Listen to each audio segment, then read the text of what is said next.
What's going on, everybody? Welcome back to the channel. My name is Pancis. If it's your first time tuning in, please be sure to smash that subscribe button, drop a comment below, and of course, as always, give this video a like if you so enjoy the content.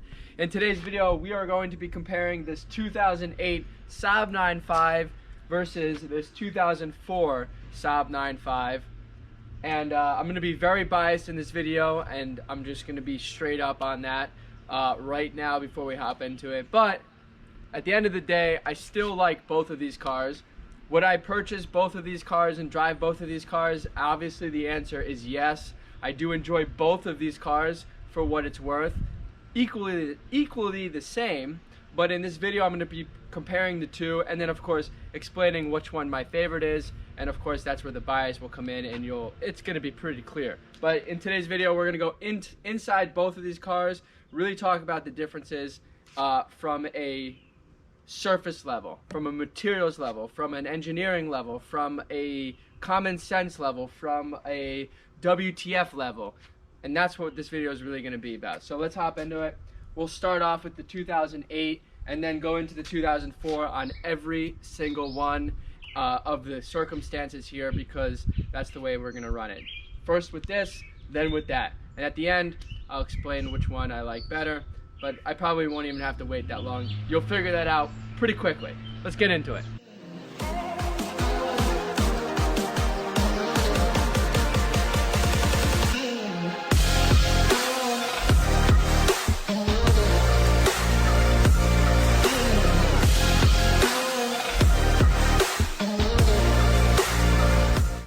All right, guys, so we're gonna start from the front of the car, go inside the car, and then end up in the rear of the car. So obviously the 2006 model years up to 2009, the main difference between these two generations is the front fascia. It's just the skin. It's literally just the skin. So if you ever have a wrecked 06 and you want to rebuild it, you can go ahead and just buy older parts and slap it on there. But here it is. So biggest difference between the front is the fascia, and obviously we got cheap plastics that can crack. Even though cosmetically it's very controversial, this can look decent depending on how you do the cars. Some of these cars, some people have done some like really awesome things with the front headlights and making this look really sexy, you know, maybe blacking out the trim, whatever it looks like. But that's the trim. It's cheap plastic. It sucks. Some people love it, some people hate it. I'll leave it right there for the rest of you. On this car, this is the 04-05 Aero spec. This car has a different front bumper than the regular models. Those models always use the same similar bumper, but again, the difference is there's no cheap plastic trim that goes around the headlights. And I think, personally speaking, from my humble opinion, this looks better, and in terms of quality doesn't fall apart as easily as the front end on that. I've even seen these things go missing and cracking. Cheap plastic. Now again, this has a missing one. You were talking about cheap plastic, but again, this car has over 200,000 miles on it, and if you're not careful when you remove these, they can crack, and this is what happens. So this isn't necessarily a quality, but necessarily mechanical. I was being, or somebody was being a little bit too aggressive, but it's also really old. So I'm not gonna give that a strike, because this doesn't actually go missing typically. So, being biased, obviously. So that's the main difference between the fronts. Let's go inside the car. This car is the 2008 model, and going inside the car, it looks cosmetically pleasing. I like the way it looks. But here's the thing. There's a big difference between this generation and the other one, and let's just start with the door.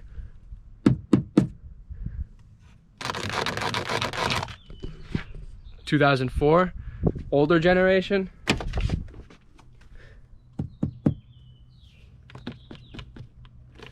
Now again, this door is got some vinyl and some cushion. Feels nice, soft to the touch. Those handles do go bad and you can replace them, but they don't sound like cheap plastic. Here, straight plastic. This is a little soft to the touch, but again, I just touched the door and it's like creaky.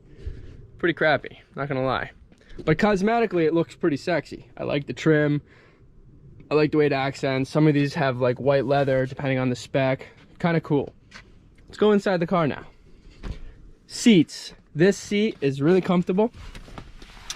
In fact, this seat is more comfortable than in that car. And the reason is this has like a softer cushion inside the seat. Let's go to the 2004. This seat is like, maybe it's because it's older, but it's a little bit more firm around the seat. So in terms of like sportiness and hugging you, the 2004 has a stiffer seat in terms of comfort than that, but it also still hugs you with the same bolstering, as you can see. Next difference, material, quality of materials. This leather here, you guys can see this is old leather, so it's got some wear, normal for any leather, right?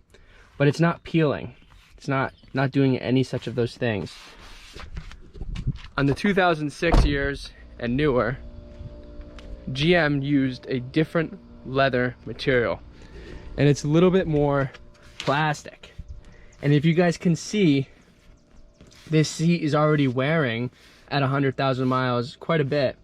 And what I've noticed on a lot of these models in this generation is, instead of this just wearing the way it is in the 2004 model and that generation, is these will just crack and peel, literally. And that's kind of crappy. Just a lesser quality material. Let's continue. Going inside, I love the dash. I love the cluster. Do love this cluster. It's nice. It's elegant. It's more modern than in that generation. And of course, you know, that generation looks a little bit more 90s because that's where that came from. But the quality of just the steering wheel plastic, the leather on the steering wheel, and just the cosmetic overall appearance is just straight plastic. I don't like it. Now, I know you can change this out, modernize it a little bit, but like, the only thing that I like in here is this, the speedometer, where it gives you all that information. Let's go to the older one. In the older generation, your buttons here, this leather is just a different leather material than on the newer one. The newer one just seems a little bit more plastic. And now again, here's your cluster, and here's your dash. This isn't 100% complete, but I think this looks a little bit more cosmetically pleasing. You have a digital screen, LCD screen, LED screen with pixels for your climate control, which on the new one is a turn dial. Again, pretty cheap.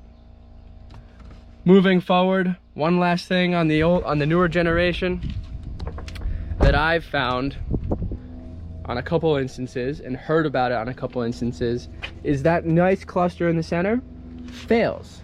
The electronics fail, and that thing will stop reading. I don't know if it happens on all the cars. It might just be a percentage on a few cars. But on that car, on the older generation, none of that stuff happens. Pretty interesting to see. Now, that's like a kind of like a WTF of like, why the hell does that happen, right? Like, why is that situation even a thing? All right, so that's pretty much a lot of the differences there. A lot of the electronic buttons, functionalities, besides for the visual radio and the ACC unit, is all the same. Same buttons on the door, same window switch buttons. Going into the back seat, also the same conversation with the leather. Another major difference between this 2006 to 2009 versus the older model is that the older model has a serviceable fuel pump. These cars do have fuel pumps that go bad between 140 and 170,000 miles. And on the older generation, all you have to do is lift this up and you can service the fuel tank and the fuel pump right underneath this cover. Of course, GM, doing the WTF moments, decided to change the actual fuel pump assembly on the newer generation. So from 2006 to 2009, in order to replace that fuel pump, you have to remove the entire fuel pump or fuel tank to service that, which is adding hours and hours and hours of labor. Not fun, not smart. Another WTF. Going back to the 2004, since we're in the back of the car now, on this car, you have full lights, you have dual lighting for your rear. I'll show you right now.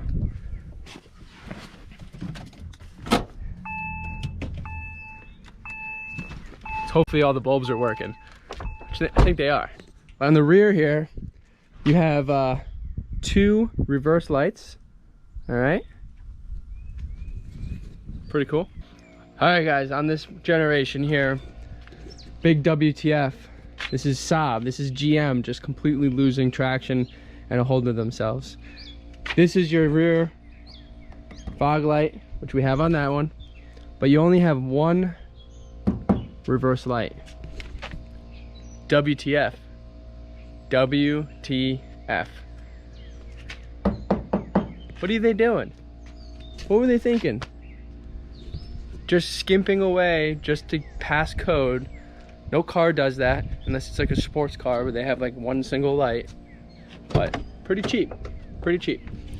So those are the major differences between the 2 generations. I like the steering wheel better on the old generation. I like the appearance and functionality of the dash on the old generation, and clearly, as you guys can see, I enjoy the materials a little bit more on the old generation.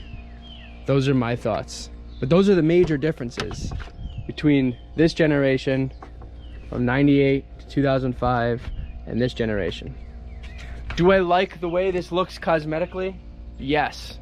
Do I like the materials that they used? Absolutely not. So if I was gonna buy a Saab 9.5, I would buy this one. I would drive this one because I like the materials and the interior a little bit better. That being said, the reason why I would still buy both is because they both share the same drivetrain and engine, which GM on these levels finally fixed the sludging issue and a lot of the things that were happening that were bad on the older model generations. Is this as high powered and better as some of the older engines? No, in terms of modification, but in terms of reliability, comfort, and power, these powertrains on both of these generations are pretty good, and if you maintain them properly and watch for the typical signs of engine oil loss and servicing, you won't have any issues unless you're really abusive to it. So that's why I'd still buy both of these generations. It's because of this. And that's pretty much the main difference between the two. I mean, there's some differences in the fuel system, there's some differences in some of the things on the electronics of the engine, but overall they're pretty much the same. And this car is a non-aero, so it's a little bit of a softer suspension than this one. And as you guys can see, this car sits a little higher than this one, and that's because this is the aero package and is a little bit sportier. But again, I don't hold it. I think in terms of comfort and road trip, this would be better with the suspension, but it's not that bad in this car. I mean, unless you're hitting like major bumps or ramps and have a bumpy road. So I'm gonna stop rambling. I hope you guys enjoyed this. Some major differences between these 2 generations, which one I like and why I'd still buy both. And that's it. I hope you guys liked it. Quick upload. Please like, share, subscribe. A lot of guys out there, if you're new to the Saab world and you want to get into either one of these cars, they're both fairly reasonably cheap, or inexpensive rather, and you're getting a lot of car because both have 260 to 270 horsepower with a decent amount of torque, a decent amount of comfort, and a decent amount of reliability still. That if you want to buy one of these for anything 5,000 or less, 10,000 or less, depending on the miles, both are fantastic. But again, I prefer the aero of this generation a little bit more. A little bit more. No bias. So please like, share, subscribe. I'll see you guys next video.